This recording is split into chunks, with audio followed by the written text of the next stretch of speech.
아멘. 하늘에 계신 하나님 아버지, 참으로 감사를 드립니다. 지난 한 주 하나님의 은혜 가운데 살게 하셨다가 거룩한 주일을 맞아 교회 하나님 전에 나와 하나님을 예배하고 찬양하고 기도하게 하여 주심을 감사를 드립니다.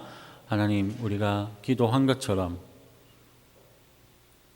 정말 예수님 안에 생명이 있습니다. 복음 안에 능력이 있습니다. 그래서 우리에게는 예수님 밖에 드러내고 자랑할 것이 없습니다. 그러므로 이 예수 그리스도의 사랑을 사랑하는 가족과 친구와 이웃들에게 전하며 살아가는 우리 모든 성도님들 되게 하여 주시옵소서. 그리하여서 이 결실을 맺는 이 가을에 풍성한 영원 구원의 열매를 맺는 우리 또한 모든 성도님들 되게 하여 주시옵소서. 이 시간 예배 시간 가운데도 하나님 함께하여 주심으로써 하나님의 은혜를 말씀을 통하여 풍성히 받아 누리는 우리 모든 성도님들 되게 하여 주시기를 간절히 바라며 이 모든 말씀 살아계신 우리 주 예수 그리스도의 이름으로 기도드립니다. 아멘. 성도님들, 혹시 우리가 사용하는 이제 생활용품이 이제 다 쓰고 나서 그것을 쓰레기로 이제 버리게 된다라면 그 생활 쓰레기가 혹시 썩는데 얼마간의 시간이 걸리는지 혹시 알고 계십니까?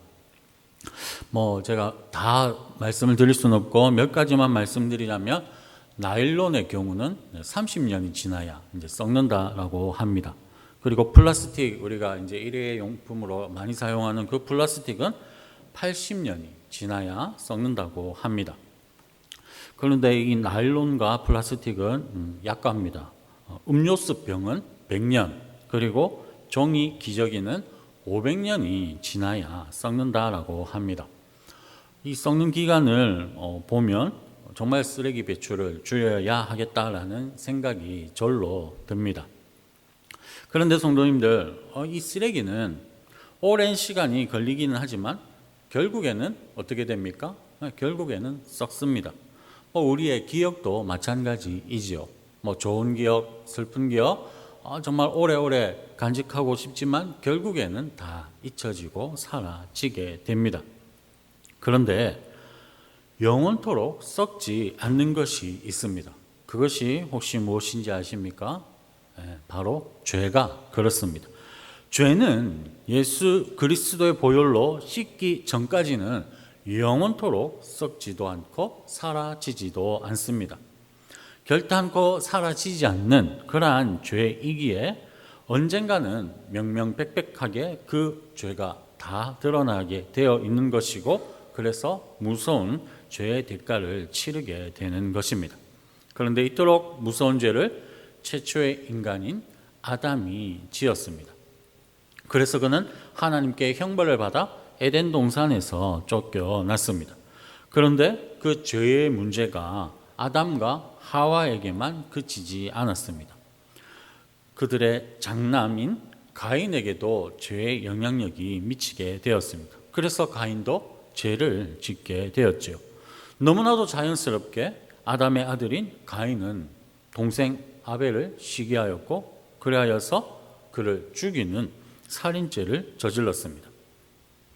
그래서 가인도 아담과 마찬가지로 하나님께 죄로 인한 무겁고 무서운 형벌을 받았지요. 그래서 그는 땅에서 피하며 유리하는 그러한 신세가 되었습니다.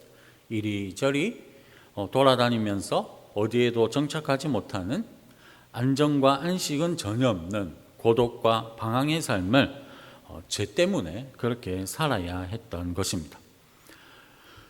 그러한 이 죄로 인한 무서운 형벌이 너무나도 고통스럽고 견디기가 힘들어서 가인은 13절에서 하나님께 죄벌을 지기가 너무나도 무겁다라고 하소연하였습니다.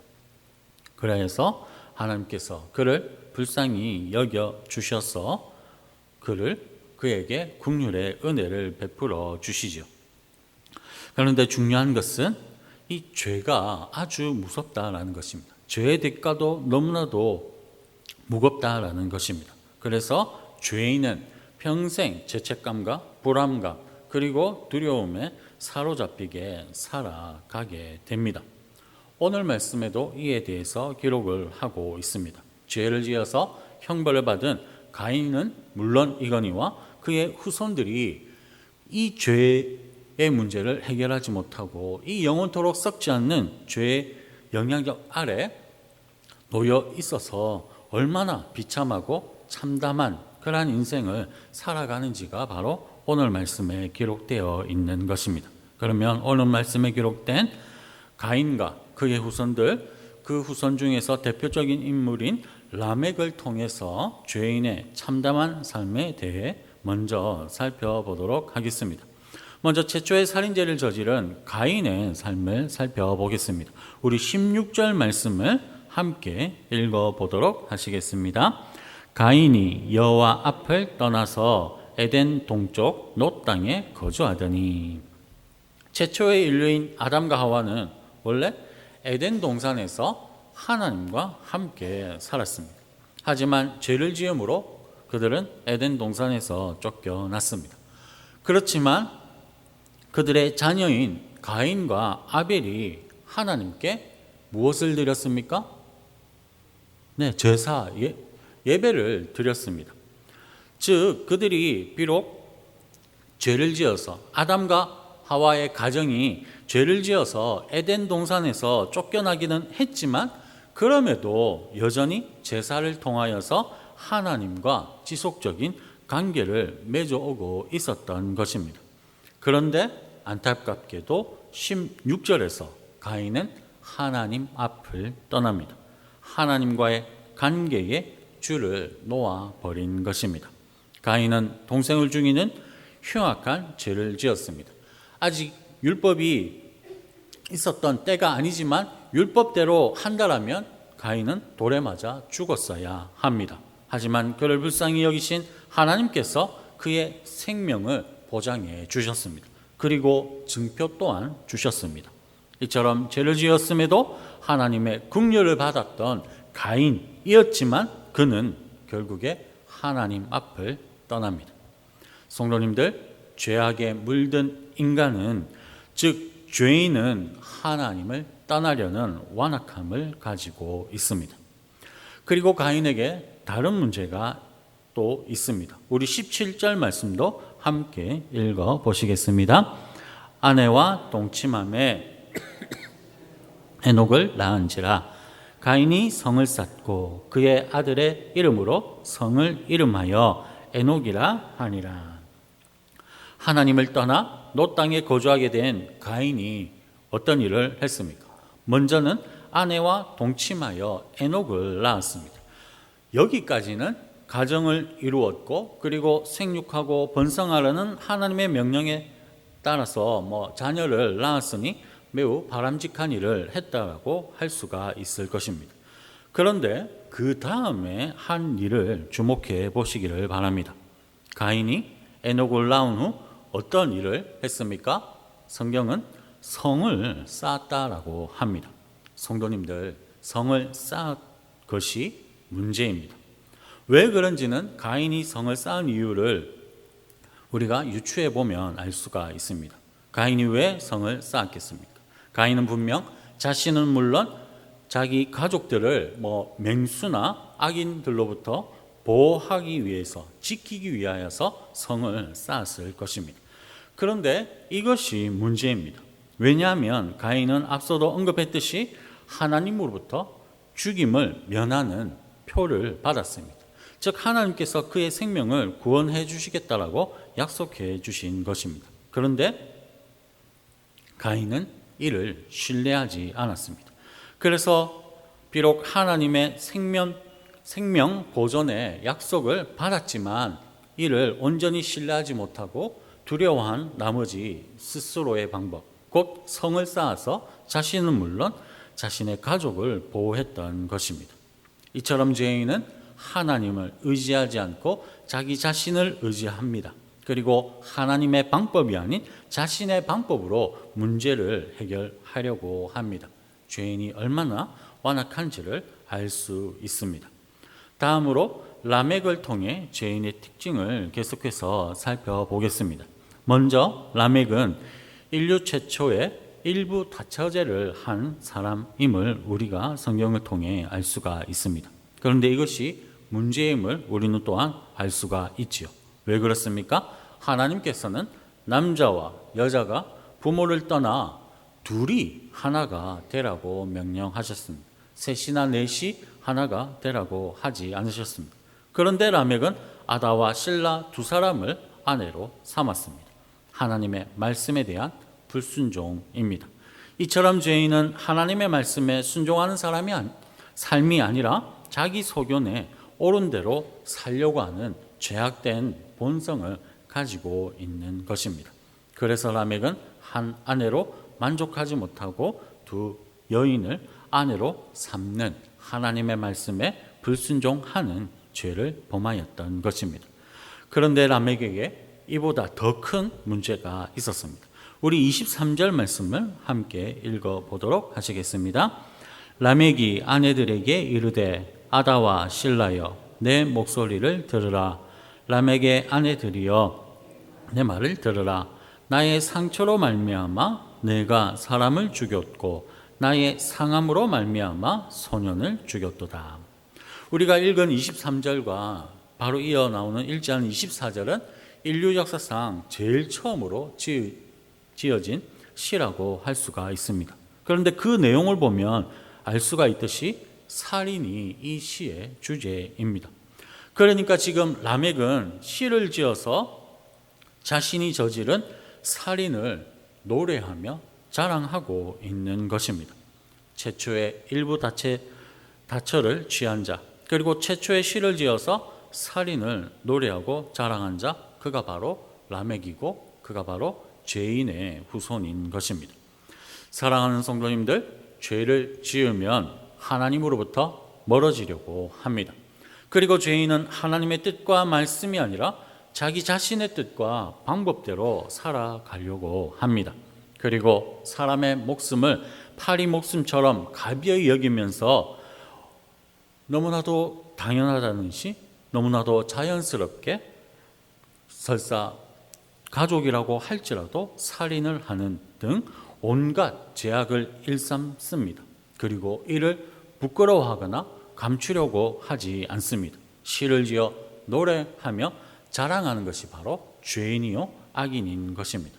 결코 썩어 없어지지 않는 죄의 문제를 해결하지 못한 죄인의 인생이 이렇듯 참담하기 그지 없는 것입니다. 하나님과 그의 아들 예수 그리스도를 믿으시는 성도님들, 결코 라멕과 가인과 같은 죄인의 삶을 살지 마시기를 바랍니다. 죄를 지었다고 하나님으로부터 멀어지는 것이 아니라 죄를 지었다면 더더욱 하나님께로 나아가시기를 바랍니다. 비록 죄의 문제를 온전히 해결하지 못했다라고 할지라도 하나님으로부터 도망가지도 떠나지도 마시고 하나님의 국률하심 의지하고 예수 그리스도 그 십자가의 보혈 의지하심으로써 오히려 담대히 하나님 앞에 나아가시기를 바랍니다. 그리하여서 하나님께서 우리의 모든 죄를 깨끗이 씻어주시는 그 은혜를 누리시는 성도님들 되시기를 바랍니다. 그리하여 죄로 인한 참담하고 무섭고 암울한 인생, 그러한 인생 살아가시는 것이 아니라 우리의 죄를 깨끗이 씻어주시는 하나님의 은혜로 감사와 찬양이 넘치는 그러한 인생 살아가시는 우리 모든 성도님들 다 되실 수 있기를 주님의 이름으로 축복합니다. 우리는 앞서 가인과 그의 후손인 라멕을 통해 하나님께서 창조하신 아름다운 세상이 죄로 인해 참담하고 완악한 세상으로 변질이 되었음을 살펴보았습니다. 그런데 성도님들, 그러면 그 다음, 그러니까 아름다운 세상이 죄악으로 가득한 세상이 되었다. 그러면 그 다음에 어떤 일들이 일어나야 하겠습니까? 흐름으로 보면 그러면 하나님의 심판이 임해야겠죠. 그래서 죄악으로 물든 죄악이 만연한 그 세상을 어떻게 다시금 아름다운 세상으로 하나님께서 변화시켜야 되는 것이 아주 자연스럽지 않겠습니까? 그래서 성경의 흐름을 보면 이제 6장에서 무엇이 일어나게 됩니까? 홍수로 인한 하나님의 심판이 임하게 되죠. 그런데 생각을 해보십시오. 지금 우리가 읽고 있고 살펴보고 있는 말씀은 창세기 몇 장입니까? 네, 4장입니다. 그러면 지금 말씀드렸듯이 하나님께서 창조하신 아름다운 세상이 지금 죄인 아담의 후손 가인과 라멕을 통해 살펴보았듯이 정말 그 죄인의 길을 따르는 그들로 인하여서 정말 살인이 정말 밥 먹듯이 일어나고, 그리고 이를 부끄러워하지 않는 정말 죄가 만연한 그런 세상으로 변질되어 버린 다음에 임해야 된다면, 하나님의 심판이 임하는 것이 자연스럽다면, 그렇다면 하나님의 심판이 몇 장에서 이루어져야 합니까? 5장에서 이루어져야 하지 않겠습니까? 그런데 6장에서 이루어집니다. 그리고 그 6장에서 이루어지기 이전에 그러면 지금 바로 임하는 것이 무엇이냐라는 것입니다. 5장에서 곧바로 노아 홍수가 임하는 것이 아니라 6장에서 임하게 되는 이러한 상황 가운데서, 그러면 지금 우리가 살펴보고 있는 이 4장에서 곧바로 이어지고 있는 오늘 말씀에서 확인한 이 세상이 정말 완악한 세상으로 변질되었음을 확인한 이 순간 바로 이어지는 것이 하나님의 심판이 아니라 하나님의 섭리요, 긍휼이요, 은혜임을 우리가 확인할 수 있다라는 것입니다. 어떤 말씀을 통하여서 4장 25절과 26절을 통해서 우리는 확인할 수가 있는 것입니다. 그러면 우리가 마지막으로 오늘 말씀 25절과 26절 말씀을 함께 읽어보도록 하시겠습니다. 아담이 다시 자기 아내와 동침하매 그가 아들을 낳아 그의 이름을 셋이라 하였으니 이는 하나님이 내게 가인이 죽인 아벨 대신에 다른 씨를 주셨다 함이며, 셋도 아들을 낳고 그의 이름을 에노스라 하였으며 그때에 사람들이 비로소 여호와의 이름을 불렀더라. 아멘. 하나님께서는 이제 가인의 후손에게는 더 이상의 소망이 없음을 아셨습니다. 그래서 하나님께서 친히 역사하십니다. 친히 간섭하시고 섭리하십니다. 의로운 아벨의 후손을 다시금 주심으로써 그 후손으로 말미암아 희망을 삼으려고 한 것입니다. 그래서 하나님께서 가인이 아닌 아담으로부터 다시 시작하십니다. 그리하여서 아담이 하와와 동침하여 아들을 낳게 되었고 그의 이름을 셋이라고 하였습니다. 그렇게 하나님께서는 아담과 하와에게 아벨을 대신한 셋을 주시었고, 그리고 그 셋을 통해 새로운 역사를 시작해 나가십니다. 그 결과 셋이 낳은 아들 에노스 때부터 사람들이 비로소 여호와의 이름을 부르게 됩니다. 가인과 그의 후손은 여호와를 떠났고 여호와의 이름을 부르지 않았습니다. 하지만 하나님께서 희망의 씨앗으로 사용하신 셋과 그의 후손은 여호와의 이름을 불렀습니다. 여기서 여호와의 이름을 불렀다라는 이러한 표현은 오늘 말씀뿐만이 아니라 창세기 12장 8절, 13장 4절, 21장 33절과 26장 25절에서도 계속해서 반복되어져 나오는 표현입니다. 그런데 거기에 보면 모두가 다 제단을 쌓고 하나님께 제사를 드리는 장면에서 사용이 되고 있는 것을 알 수가 있습니다. 즉, 이 26절에 나온 여호와의 이름을 불렀다라는 것은 여호와께 예배를 드렸다라는 그러한 의미인 것입니다. 이는 곧 셋의 아들인 에노스 때부터 하나님께 예배를 드리는 신앙 공동체가 되었다라는 그러한 의미인 것입니다. 사랑하는 성도님들, 죄를 다스리지 못해 죄의 노예가 된 가인과 그의 후손이 어떠한 삶을 살았습니까? 그들은 하나님을 떠난 인생이 되었습니다. 살인이 난무하는 그러한 인생을 살았습니다. 더구나 이를 죄로 여기거나 부끄러워하지 않는, 오히려 노래하고 자랑하는 그러한 삶을 살았습니다. 그리고 아담 이후 불과 몇 세대 만에 하나님의 이름을 부르지 않는, 즉 하나님을 예배하지 않는 그러한 인생으로 전락해 버렸습니다. 지옥행, 급행열차를 탄 것처럼 더욱더 죄악된 길을 내달리는 그러한 인생이 되어버린 것입니다. 그때 하나님께서 간섭하십니다.